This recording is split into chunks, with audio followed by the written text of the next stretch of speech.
आदाब, इस्तकबाल है। मैं हूं आपके साथ अबू हुरैरा और आप देख रहे हैं खास प्रोग्राम कहकर ही मानेंगे। रामनवमी के मौके पर एक बार फिर भड़काऊ बयान और नफरती नारों की वजह से मुल्क के कई हिस्सों में फिरकावाराना कशीदगी फैल गई। मजहबी मकामात के सामने भड़काऊ बयान दिए गए।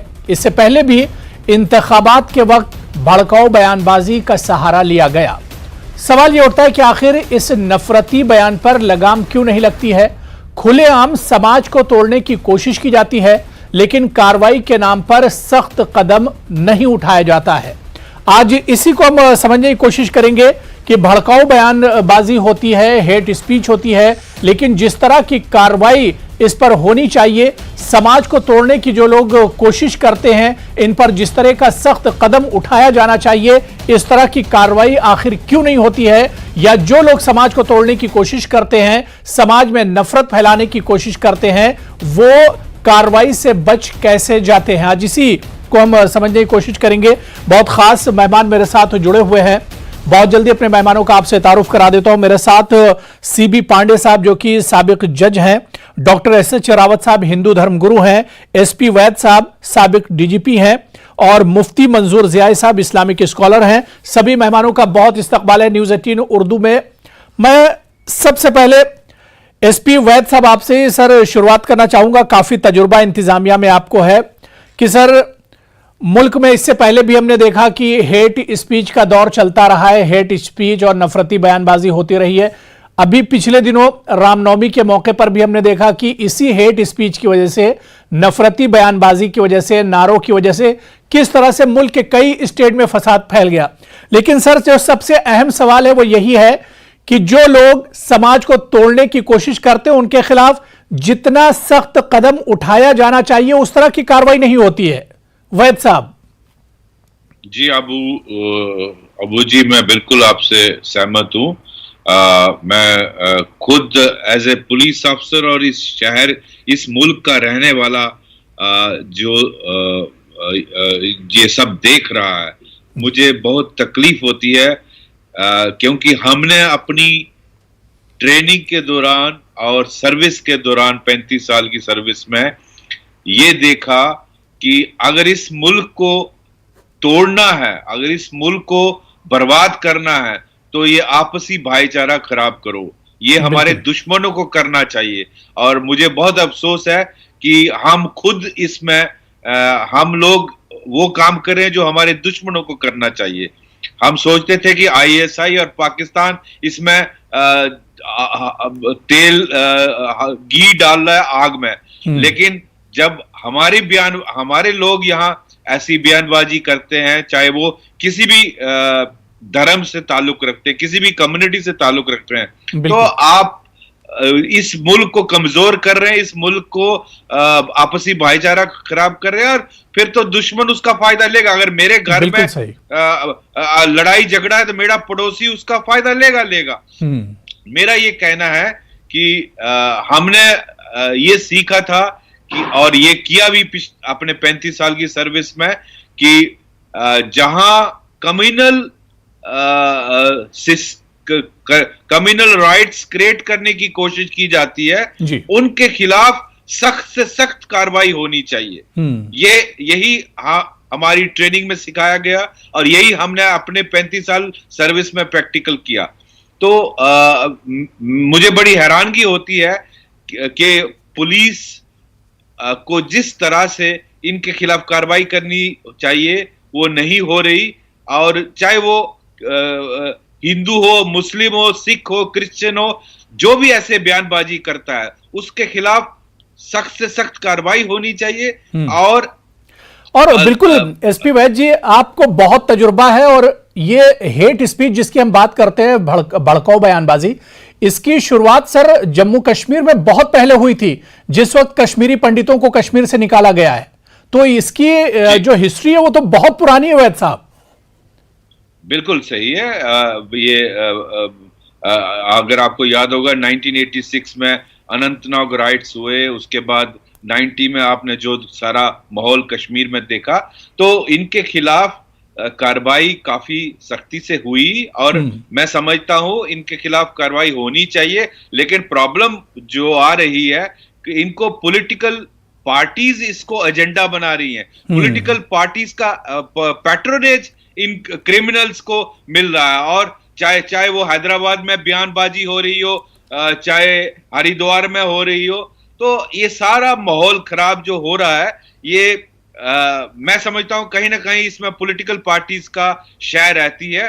और मेरी उनसे यही अपील होगी कि वो उनको समझना चाहिए कि भारत एक मिक्स कल्चर का देश है। यहाँ सिर्फ हिंदू नहीं रहते, या मुस्लिम नहीं रहते, या क्रिश्चियन नहीं रहते, या सिख नहीं, यहाँ हर कम्युनिटी का आदमी रहता है। तो यहाँ अगर आपसी भाईचारा नहीं होगा, तो अगर पॉलिटिकल पार्टीज को इलेक्शन के लिए इस कम्युनल स्टेटमेंट्स के लिए टोटल बैन होना चाहिए, और इस पे अगर कोई ऐसा करता है उसको डिसफ्रेंचाइज करना चाहिए, उसको इलेक्शन में बैन कर देना चाहिए। ये मेरा बिल्कुल एसपी वैद जी, आपने बिल्कुल जो सच्चाई है, जो हकीकत है, वही आपने सामने रखी। मैं डॉक्टर एच.एस. रावत साहब आपके पास आना चाहूंगा। रावत साहब, क्या वाकई में हमारा जो सियासी सिस्टम है वो भी इसके लिए बहुत जिम्मेदार है? चुनाव के वक्त आप देख लीजिए किस तरह से चुनावी जो रैलियां होती हैं और उनमें जिस तरह के भड़काऊ भाषण दिए जाते हैं, नफरती बयानबाजी होती है, यह भी समाज को तोड़ने के लिए बहुत हद तक जिम्मेदार है।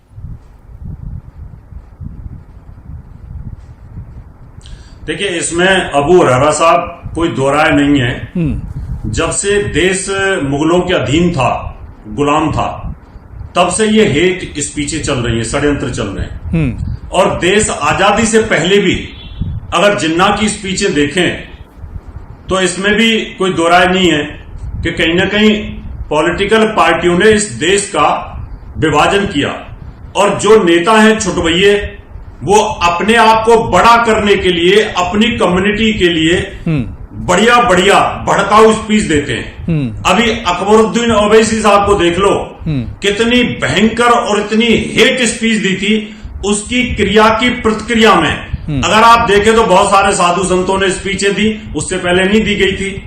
उसके बाद की हेट स्पीचें अगर देखी जाए कि कोर्ट का फैसला आ गया, सुप्रीम कोर्ट का फैसला आ गया, और यह कहा गया था कि राम मंदिर का जो फैसला होगा सभी मुसलमान, पूरा देश स्वागत करेगा। उसके बावजूद जब वो फैसला आ गया तो मानने से मना कर दिया, आगे अपील में चले गए। उसके बाद जब फाइनल डिसीजन हो गया तो ये बोला गया कि जिस दिन हमारी सरकार आ जाएगी उस दिन हम इसको डोमिनोस करके दोबारा बाबरी मस्जिद बना देंगे।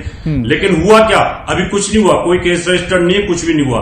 अकबरुद्दीन ओवैसी को बाइज्जत इतनी भयंकर हेट स्पीच देने के बाद कोर्ट ने बरी कर दिया, और एक नया रास्ता खोल दिया हिंदुस्तान के लिए कि आप जितना मर्जी गंदे से गंदा हेट स्पीच दीजिए, कोर्ट में आप बरी हो जाएंगे। ये कोई पहला मौका नहीं है। 100 करोड़ आप और 25 करोड़ हम। नहीं रावत साहब, ये कोई पहला मौका नहीं कि हेट स्पीच आपने दी और आपको सजा ना मिली हो और आप बरी कर दिए गए हो। ये पहला मौका नहीं है। नहीं, आप देखिए, आप रावत साहब देखिए, कपिल मिश्रा के हेट स्पीच आप देखिए, उनके भड़काऊ बयान देखिए, और उसके बाद क्या होता है कपिल मिश्रा को। फिर तो मैं भी नहीं, मैं ये बता रहा हूं कि कपिल मिश्रा एक तरफ बयान देते हैं और उसके बाद उनकी Y+ सिक्योरिटी उन्हें दी जाती है।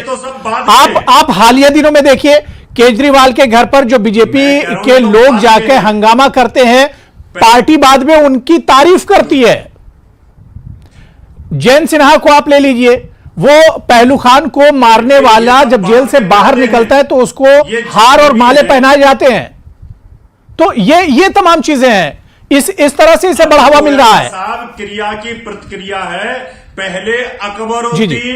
पहले अकबरुद्दीन ओवैसी की हेट स्पीच के बाद ये स्पीच आएंगी, तो बाद के प्यादे हैं। उन्होंने सोचा जब उसका कुछ नहीं हो सकता, उसको जमानत हो सकती है तो हमें भी हो सकती है। जमानत आने के बाद में बाहर आ जाएंगे और फिर हमारा झंडा ऊंचा रहेगा और दुनिया में हमारी। रावत साहब देखिए, शुरू में ही एसपी वैद साहब ने बड़ी अच्छी बात कह दी कि इसे धर्म और मजहब से जोड़कर ना देखा जाए। जो लोग इस तरह की बयानबाजी कर रहे हैं उनका कोई मजहब नहीं है। बहुत अच्छी बात एसपी वैद साहब ने कही। मैं मुफ्ती मंजूर ज़ियाई साहब आपके पास आना चाहूंगा। मुफ्ती मंजूर ज़ियाई साहब, सवाल यह उठता है कि इन नफरती बयानों से मुल्क आखिर कब तक शर्मिंदा होता रहेगा, और रह रहकर कुछ दिनों पर इस तरह की बयानबाजी की जाती है जिससे मुल्क में कशीदगी बढ़ जाती है। रामनवमी के मौके पर इसी तरह से देखने को मिला। अबू हुरैरा साहब, मैं आपके व्यूवर के लिए और बहुत ही मुअज़्ज़ज़ मेहमान आपके साथ और हमारे साथ जुड़े हुए हैं, उन तमाम की मौजूदगी में एक बात से शुरू करूं कि नफरत से मोहब्बत को सहारे भी मिले हैं, नफरत से मोहब्बत को सहारे भी मिले हैं, तूफान के दामन में किनारे भी मिले हैं। तो मुल्क के अंदर में जिस तरीके का वातावरण बनाने की कुछ लोगों ने कोशिशें की हैं, जो कि बहुत ही नाला करने वाली बात है और तकलीफ द देने वाली बात है। हमारी यूनिटी को, हमारी जो ताकत है पूरी दुनिया में, हमारे पास बहुत सारे बंकर्स नहीं है, लेकिन हमारे पास यूनिटी की जो ताकत है, जो पूरी दुनिया में एक मिसाल मानी जाती है, उस मिसाल को कहीं ना कहीं हेट स्पीचेस के जरिए से तोड़ने की कोशिश होती है। और वो पहलू दोनों साइड से होता है और उसका फायदा सिर्फ और सिर्फ सियासी फायदा उठाने के लिए, अपनी गद्दी की लालच के लिए इसमें जजेस भी इस्तेमाल होते हैं, इसमें एसपी भी इस्तेमाल होते हैं। बहुत ही जिम्मेदारी के साथ कर रहा हूं और बहुत ही माजरत के साथ कह रहा हूं। और इनमें एडमिनिस्ट्रेशन भी शामिल हो जाता है, कहीं ना कहीं गवर्नमेंट के दबाव में उनके पुलिस एडमिनिस्ट्रेशन के लोग और तमाम लोग इसके दबाव में आ जाते हैं। तो ऐसी सूरत हाल में इसमें सख्त एक्शन होना चाहिए और वो लोग जो हेट स्पीचेस के दायरे में आते हैं, जिनकी स्पीचेस हेड स्पीचेस के दायरे में आती है, उनके ऊपर में सख्त कार्रवाई होनी चाहिए। ऐसी कार्रवाई की जो मिसाल बने आने वाले दिनों के लिए कि हमारी एकता, अखंडता को, हमारे प्यार और मोहब्बत को कोई ना तोड़ सके। किसी की भाषाएं हमारी मोहब्बतों को नहीं तोड़ पाएगी, क्योंकि हमारा दिल जुड़ा हुआ है, हमारा डीएनए जुड़ा हुआ है हमारे भाइयों के साथ, हमारे इस मुल्क के हर एक शख्स के साथ में। ऐसी सूरत हाल में किसी किस्म की हेट स्पीचेस इस मुल्क में बर्दाश्त नहीं की जाएगी। लेकिन जो लोग करते हैं कहीं ना कहीं वही छूट जाते हैं। बहुत सही कहा आपने अबू हुरैरा साहब, वो छूट जाते हैं और अपने आप में ये महसूस करने लगते हैं कोई हमारा बैकबोन है, कोई हमारा सपोर्ट करने वाला है, कोई हमारे सपोर्ट में आ जाएगा। होता यह है कि पॉलिटिकल ये स्पीचेस हैं ये, लेकिन पॉलिटिकल दायरे में आने के बावजूद हेट स्पीचेस जो है हमारे मुल्क के लिए, हमारी एकता और अखंडता के लिए बहुत ही खतरनाक है। इस पर सख्त कार्रवाई होनी चाहिए। बिल्कुल सख्त कार्रवाई होनी चाहिए। मैं सीबी पांडे साहब आपके पास आना चाहूंगा। सर, मैं चाह रहा था कि सबका रिएक्शन आप सुन लीजिए और उसके बाद जो बात हो रही कि सख्त एक्शन, या बार बार इस तरह के बयान जो आते हैं ये यही जाहिर करते हैं कि क्या इस पर कोई सख्त कानून नहीं है, आखिर इस पर सख्त गिरफ्त सर क्यों नहीं होती है, कानूनी पहलू क्या कहता है? देखिए, इसको दो दृष्टि से समझना पड़ेगा।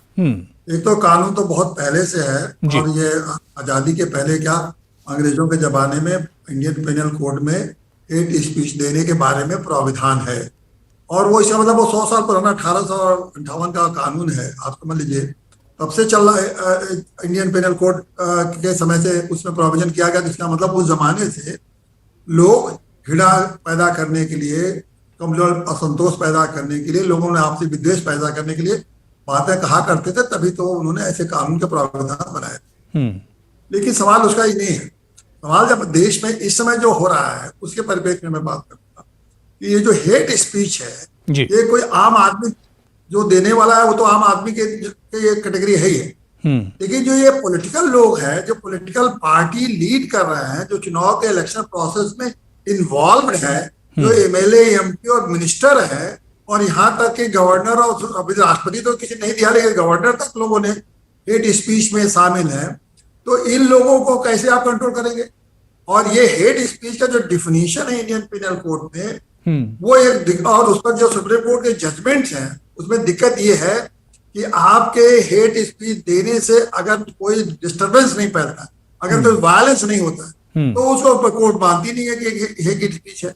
यानी कि अगर आप हेट स्पीच दें, दंगा होगा तब उसको कोर्ट जो है उसको कॉग्निस लेगी, अदरवाइज वो सिर्फ एक स्टेटमेंट है, बयानबाजी है, तो बयानबाजी की कैटेगरी में आ जाती है।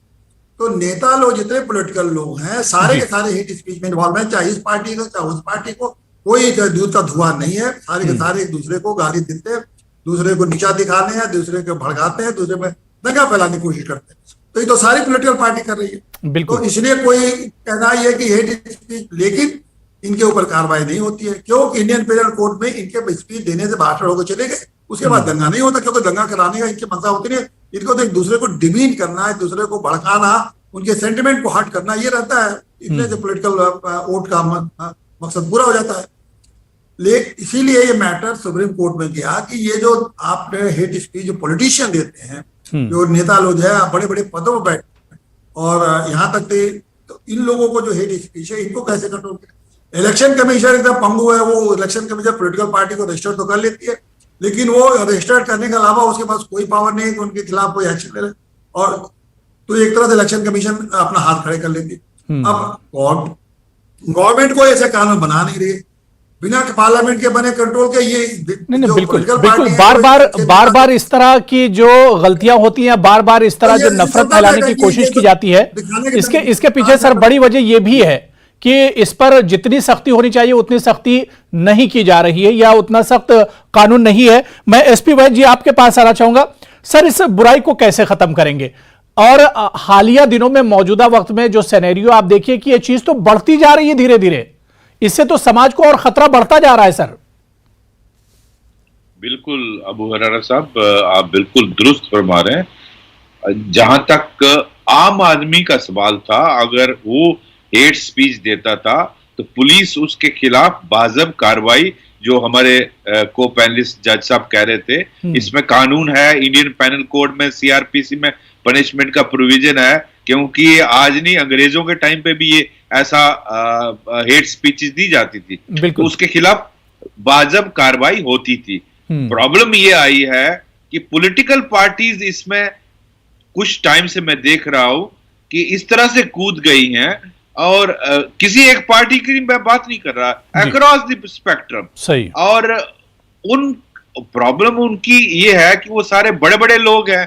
अच्छा, इंडिया में पुलिस सिस्टम जो है वो पॉलिटिकल सिस्टम के अंडर आता है, तो पुलिस उनके खिलाफ, अगर वो रूलिंग पार्टी का है तो वैसे ही कार्रवाई करने में हिचकिचाती है, वो दूसरी तरफ देखते हैं कि हमें क्या आदेश मिलेगा ना। ऐसे माहौल में आप कैसे रोकेंगे? मैं समझता हूं इसके लिए आपको सख्त कानून ही नहीं, इसके साथ एक पार्लियामेंट में इलेक्शन कमीशन को, हाईएस्ट जुडिशरी जो ऑनरेबल हाईएस्ट हमारे कोर्ट है, सुप्रीम कोर्ट ऑफ इंडिया को, सबको एक स्टैंड लेना पड़ेगा कि अदरवाइज हमारा मुल्क टूट जाएगा। ये मैं बहुत दिल में दर्द से कह रहा हूं। अगर ऐसा चलेगा तो बहुत अफसोस से कहना पड़ता कि मुल्क टूट जाएगा। नहीं, बिल्कुल जाहिर सी बात है, अगर हालात इसी तरह के रहे तो ये हालात आगे जाके बद से बदतर होते जाएंगे। इस पर सबको सोचना होगा। मैं एचएस रावत साहब, बड़ी अच्छी बात यहां पर चल रही है और तमाम पैनलिस्ट ने बड़ी अच्छी बात रखी है। रावत साहब, ना हम अकबर देखें, ना हम किसी महंत और संत को देखें, बल्कि इसमें किसी धर्म से ऊपर उठकर अब काम करने की जरूरत है। सरकार को भी, एडमिनिस्ट्रेशन को भी और आम लोगों को, हमें और आपको भी, कि इस तरह जो समाज को तोड़ना चाह रहे हैं उसमें धर्म ना देखा जाए।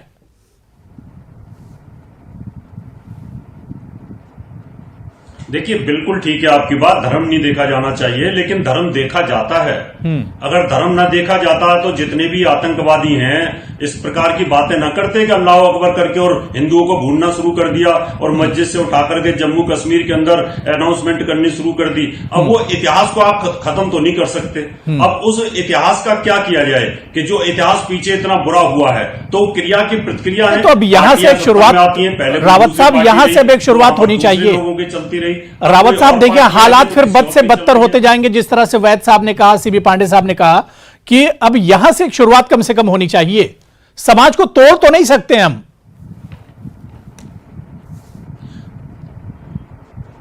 देखिए, इसके लिए तो पार्टियों को ही पहल करनी पड़ेगी, संसद को पहल करनी पड़ेगी, और सुप्रीम कोर्ट भी कितना पहल करेगा, उठा करके कानून को बदल देते हैं।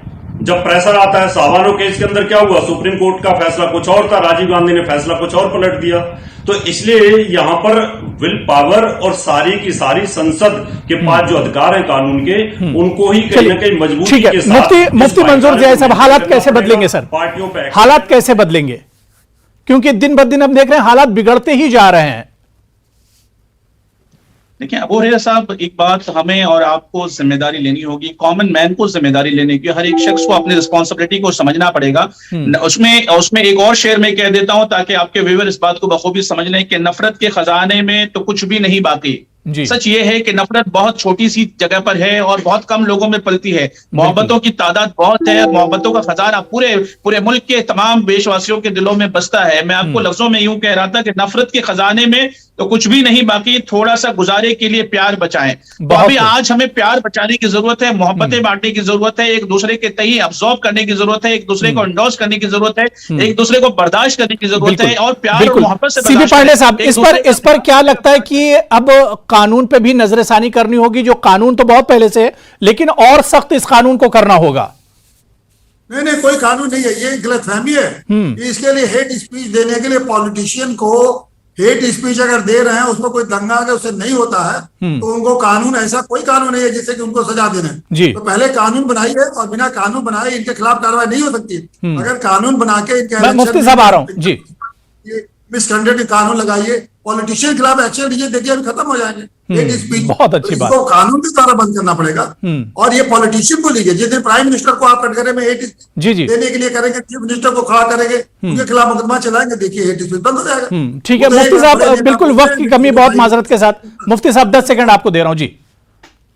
देखिए, इसी नफरत को खत्म करने के लिए पुलिस को अपने एडमिनिस्ट्रेशन को अपने मजबूत खड़ा होना पड़ेगा, और खुसूसन एडमिनिस्ट्रेटर जब तक इस पे एक्शन नहीं लेगा, जब तक कोई भी कुछ नहीं होने वाला, क्योंकि अथॉरिटी जो होती है वो एडमिनिस्ट्रेशन होती है, और वो कहीं ना कहीं उसके दबाव में आ बिल्कुल, जाती है, और सबको अपनी political जिम्मेदारी pressure समझनी होगी, पुलिस को अपनी जिम्मेदारी समझनी होगी, एडमिनिस्ट्रेशन को, और इसके अलावा सरकार को। सारे पैनलिस्ट ने बहुत अच्छी बात रखी, और हम ख्वाहिश थी कि इस पर और बातचीत होती, लेकिन वक्त की कमी है। बहुत बहुत शुक्रिया मुफ्ती मंजूर जियाई साहब, सीबी पांडे साहब, डॉक्टर एच एस रावत साहब और एसपी वैद साहब, सभी का बहुत बहुत शुक्रिया डिबेट में जुड़ने के लिए।